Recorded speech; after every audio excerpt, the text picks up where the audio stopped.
Philadelphia sleeps under a blanket of twilight. The great towers of Center City stand like silent sentinels. Their glass faces reflect the last embers of the day. Below, the Schuylkill River flows dark and steady, a ribbon of ink cutting through the urban sprawl. This is a city built on history, a place of grand declarations and revolutionary dreams. Its grid of streets holds stories in its very bones.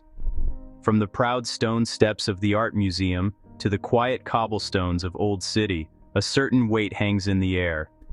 A sense of something vast and complicated. A story that is still being written, day by day, on its endless pavement. But a city is more than its monuments. It is more than its skyline. It is a living, breathing thing. It has a pulse that beats in the rumble of the SEPTA trains running beneath the ground. It has a voice that whispers in the rustle of leaves in Rittenhouse Square. And like any living thing, it has parts that are thriving and parts that are hurting. Places where the light shines brightly and places where shadows gather. To understand Philadelphia, you have to look beyond the postcards. You have to follow the arteries that lead away from the polished center into the neighborhoods that form its true heart. The journey begins slowly. The landscape shifts almost without you noticing. The high-rises give way to brick row homes, their facades a patchwork of time and endurance. The streets become narrower, more intimate. The hum of the downtown core fades into a different kind of sound. The distant wail of a siren, the laughter of children playing on a stoop, the low thrum of music from a passing car. This is where the city's grand narrative breaks down into thousands of smaller personal tales. Each front door, each window, holds a universe of its own. Here, life is lived at street level, in the open. And as you travel further, a change begins to settle in the atmosphere. It's a subtle shift, a quiet tension. The air grows heavier. The grand history of the city feels more distant, replaced by a more immediate, more pressing reality. You start to see the cracks in the pavement, the faded paint on the walls. You sense a story of struggle, of a community holding on. This is the path that leads to the heart of the matter. It is a journey into a place that many have heard of, but few have truly seen. A place where the city's promises have been tested and sometimes broken. If you're enjoying this journey through Philadelphia's hidden stories, don't forget to subscribe to our channel. Join us as we explore more untold corners and unforgettable moments. Your support helps us bring these stories to light. The elevated train tracks cast long, skeletal shadows over Kensington Avenue. They call it the L, and it rumbles overhead like a metallic beast, its passage marking the rhythm of the day. Down below, the world moves at a different pace. It is a landscape of brick and concrete, of storefronts with faded signs and lots where buildings once stood. The wind, funneled between the row homes, carries with it a collection of city sounds. The distant clang of industry, the murmur of conversations, the scuttling of debris along the gutter. This is a place that feels worn, lived in, and deeply scarred. Here, the environment tells a story of neglect. Weeds push their way through cracks in the sidewalk, a stubborn green rebellion against the urban gray. Murals, vibrant and full of life, cover some walls, while others are tagged with graffiti, a chaotic script that only some can read. The architecture itself speaks of a different era. These were homes built for factory workers, for families chasing an industrial dream. Now many windows are boarded up, their dark squares like vacant eyes staring out onto the street. The very air seems to hold a sense of waiting, of something lost. The streets of Kensington are the veins of the neighborhood. They carry its lifeblood. People move with a purpose that is not always clear to an outsider. Some walk briskly, heads down, on their way to work or home. Others linger, gathering in small groups on corners, their voices low and hushed. There is a visible economy here, one that operates in the open. Makeshift tables are set up on sidewalks, selling single cigarettes or loose items. It is a world of constant motion, yet it feels strangely static, caught in a loop of survival. Every detail adds another layer to the story. A lone sneaker, its laces undone, lies in an empty lot. A child's tricycle, rusted and missing a wheel, leans against a fence. A plastic bag dances in the wind, caught on a telephone wire.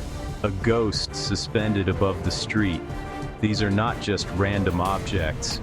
They are artifacts of lives being lived, of moments past. They are the quiet testaments to the people who call this place home, and the challenges they face with every sunrise. They are the small, poignant details that make up the overwhelming picture of Kensington. For many here, life is a constant calculation. It is a tightrope walk between making rent and buying groceries. The notices appear on doors without warning. A crisp white paper that announces another increase, another squeeze. The numbers on the page can feel like a verdict. They represent a force from far away, a market trend that has little to do with the daily reality of this block, this family. For a mother trying to feed her children, a $20 jump in rent is not just an inconvenience. It can be the difference between a home and the street. It is a quiet, creeping pressure that never lets up. Then, there is the other shadow, the one that walks alongside poverty. Addiction has woven itself into the fabric of the community. It is a silent epidemic that plays out in public view. It is seen in the slow, shuffling gaits of people lost in a fog. It is heard in the desperate, hushed pleas for a few dollars. This is not a moral failing. It is a health crisis born from pain and despair, and fed by a flood of substances that promise a temporary escape from an unbearable reality. The grip of addiction is relentless, and it pulls entire families into its orbit, leaving a trail of broken relationships and shattered hopes. The struggle is relentless, a daily grind that wears people down. A trip to the corner store can be a journey through a landscape of human suffering. You learn to navigate it. You learn where to look and where not to look. But you can never unsee it. The man sleeping on a bed of cardboard, using his jacket as a pillow. The young woman staring blankly at the traffic, her eyes hollow. These are not abstract statistics. They are sons, daughters, parents, and friends. They are neighbors, caught in a cycle that feels impossible to break. The two struggles, poverty and addiction, are deeply intertwined. One often leads to the other, creating a vicious circle. A lost job can lead to a lost home. A lost home can lead to despair. Despair can lead to the search for an escape, any escape. And so the cycle continues, pulling more and more people under. For those living on the edge, there is no safety net. There is only the long, hard fall, and a community left to pick up the pieces with far too few resources and far too much pain to go around.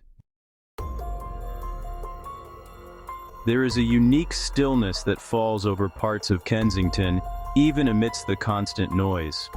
It is a heavy silence, found in the narrow alleys that cut between the row homes. These spaces are like hidden corridors, away from the main avenues. Here, the world slows down. The only sounds are the drip, drip, drip of water from a leaky pipe, echoing off the brick walls, or the rustle of a plastic sheet stirred by a faint breeze. It is in these moments that the suspense of daily life becomes most clear. You feel as though you are holding your breath, waiting. Figures move through these spaces like ghosts. They appear at the edge of your vision and then vanish. A silhouette in a darkened doorway. A shape huddled beneath a makeshift lean-to, constructed from a shopping cart and a tattered tarp. There is no aggression in their silence. There is only a deep, profound weariness. They move with an economy of motion, conserving energy for the long hours ahead. Their presence is a quiet but powerful statement. We are here. We are surviving. Even in the forgotten corners, life persists. The environment becomes a character in this quiet drama. A broken bottle glints in a sliver of moonlight that penetrates the alley. A discarded needle lies near a storm drain, a stark symbol of the crisis. The wind whispers through the empty lots, making the tall weeds sway and moan. It sounds like a lament, a sad song for what has been lost. These are not just background details. They are active parts of the scene, shaping the mood and reflecting the internal state of those who find refuge among them. The city's decay provides both the setting and the props for this ongoing tragedy. In these quiet moments, the immense scale of the problem feels personal. You are no longer observing a social issue, you are witnessing a human experience. The suspense is not about what might happen next in a dramatic sense. It is about the simple, terrifying uncertainty of it all. Where will the next meal come from? Where is a safe place to sleep tonight? Will tomorrow be any different from today? The silence is filled with these unspoken questions, and the answers are never guaranteed. It is a suspense born of pure, raw vulnerability. Even in the deepest shadows, there are flickers of light. They appear in the most unexpected moments. A woman carefully tends to a small patch of flowers she has planted in a cracked plastic bucket on her front stoop. The bright red and yellow petals are a defiant splash of color against the grimy brick. It is a small act, but it is an act of hope. It is a declaration that beauty still matters, that life is worth nurturing.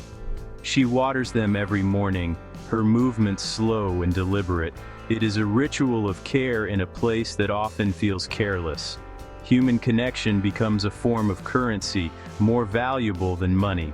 On a street corner, a man shares his sandwich with another who has nothing.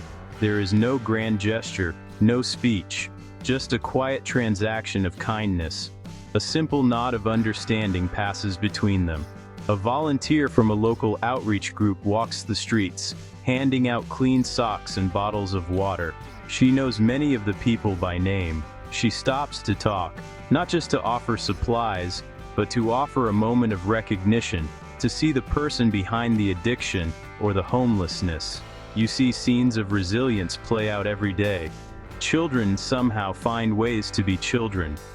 Their laughter echoes from a playground where the swings are rusted and one of the slides is cracked. They chase each other around, their energy a stark contrast to the lethargy that surrounds them. They are protected by a thin but fierce wall of parental love. Their parents work hard to shield them from the harshest realities, to create a space where they can still dream. It is a testament to the enduring power of the human desire to protect the next generation. Hope and despair live side by side here, often on the same block, in the same person. A man who has been on the streets for years might talk about getting clean, about seeing his daughter again. The hope is fragile, easily broken, but it is there. It flickers like a candle in the wind. These moments of grace, of community, of stubborn hope, they do not erase the hardship, but they prove that the story of Kensington is not just one of tragedy. It is also a story of incredible strength, of people refusing to be defined solely by their circumstances. To walk these streets is to be humbled. It is to understand that dignity is not something that can be given or taken away by circumstance. It is an inherent part of being human. It resides in the man who carefully sweeps the sidewalk in front of his makeshift shelter, creating a small zone of order in a world of chaos. It is present in the woman who, despite having lost almost everything, still greets a stranger with a cautious but genuine smile. Her spirit, though battered and bruised by life, remains unbroken. She has not surrendered her humanity. The people of Kensington are more than their struggles. They are not just symbols of a crisis. They are individuals with histories, with dreams, with complex inner lives. They are artists, musicians, storytellers, and survivors. They possess a deep, hard-won wisdom about life, loss, and the will to keep going. Their resilience is a quiet force, a powerful undercurrent that runs beneath the surface of the neighborhood. It is a resilience born not of choice, but of necessity. It is the simple, profound act of waking up each day and facing the world again. The solution to a problem of this magnitude is not simple. It is not found in easy answers or quick fixes. But perhaps the beginning of any solution lies in recognition. It starts with seeing the people of Kensington not as a problem to be solved, but as human beings deserving of compassion and respect. It starts with listening to their stories, with understanding the systemic forces that have trapped them. It is about replacing judgment with empathy, and turning a blind eye into an open heart. The path forward begins with acknowledging our shared humanity. As the day ends and a new night falls over Philadelphia, the lights of the city once again begin to glow. From a distance it looks peaceful, whole. But the story of Kensington reminds us that a city's strength is measured not by its shimmering towers, but by how it cares for its most vulnerable. The spirit of its people, their unbreakable will to endure, is a silent but powerful challenge to the rest of us. It asks a simple question: what will we do to help? The answer to that question will define the true character of this city and of us all.